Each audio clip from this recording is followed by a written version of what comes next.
As voted by you, today we're talking about first edition Optimus Prime from 2012. Well, not really. This is APC Toys Attack Prime 2.0, a KO of first edition Optimus with updated paint and an actually reasonable price tag. When I praise pieces of sculpting and design, know that Hashtag is to thank, not APC Toys. That being said, this is an excellent toy. The Bay inspiration is obvious, notice the smokestacks on the back, but that strangely isn't a bad thing. I'm in a knack for these thin waists and thighs with huge arms and legs, and he is no different. Love the wheel shoulders, very IDW Orion packs. Usually, I prefer my Primes to be more red than crimson, bright blue than almost purple, white than gray, but I don't feel that here. The gunmetal, almost brown-gray, works surprisingly well, and the accents of silver and dark gray are just enough to break up but not disrupt the color distribution. This head is gorgeous, although the bottom of the faceplate is a tad sharp, and while I'm not a huge fan of light piping, this one does look cool. His posing genuinely shocks me for a 2012 toy, because he has almost everything we expect from a modern figure. He has full 360 at the shoulders, arms that go out for a T, 90 at the elbows, bicep swivel, wrist swivel, though it does pop off if you twist it too far. His hip can kick forward and some backwards. He can come kind of close to the splits, 90 at the knees, above the knee swivel, ankle tilt, and a decent amount of head up with a bit of head down. He does have a waist swivel, but it's for transformation, so it can only go about that far without looking like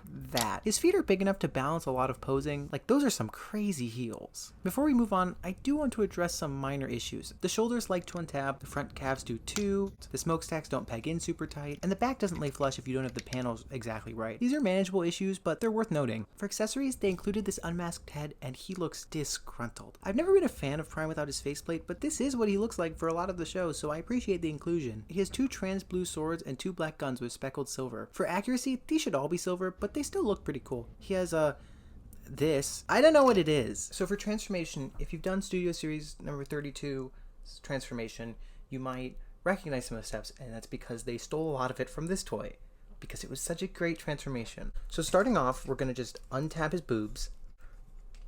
We're going to fold up the wrists, swivel out the kibble on its arm. I say kibble, but it does, still look very accurate. Do the same thing on the other hand. Now we're going to put these together, and we're going to rotate this up and rotate the shoulder up, and it's going to peg in there.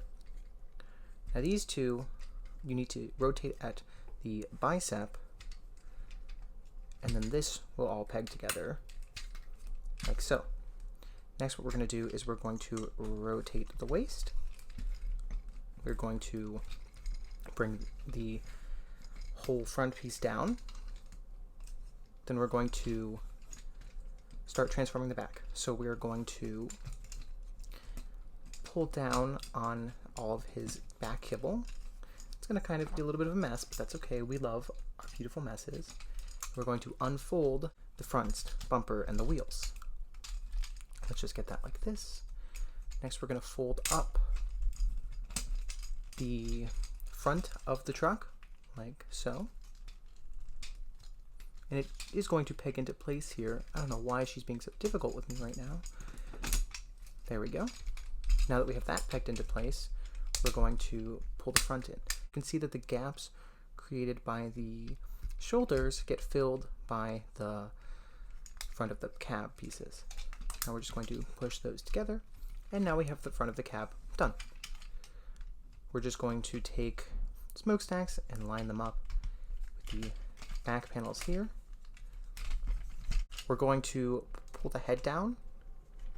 We're going to make sure we pull out the trailer hitch, because I always forget to do that. I'm going to pull the legs up, and we're going to tab the legs together, the trailer hitch being put over the side lip over here so that they get held together very tightly. We're going to peg the tops of the feet, or the bottom of the feet together. I'm going to pull them over, and then we're just going to put those feet on top of the cab. Just going to make sure you didn't knock anything out of alignment like I did. And there you have vehicle mode. This vehicle mode, holy. First off, he is huge, especially compared to modern Voyagers. He cleans up pretty well. You can just barely see the head poking through the back of the cab, and he's pretty sturdy. Pinned wheels! I don't have the APC trailer for him yet because I was not paying $40 for a trailer, but he does look pretty good with the 86 one. I love how he scales with my other Prime toys. Like, tell me this doesn't look amazing. Now let's just... There we go. This is $37 on TF Safari right now, and I think that's a reasonable price. As alluded to in the Reactivate Prime short, this is, in my opinion, one of the best Voyager primes of all time. He's got some chunk, great proportions and posing, decent accessories, a fun and engaging transformation. What more could you want? I've been MRC, thank you for watching, and please let me know what you want to see next. I'm horrible at deciding what to do.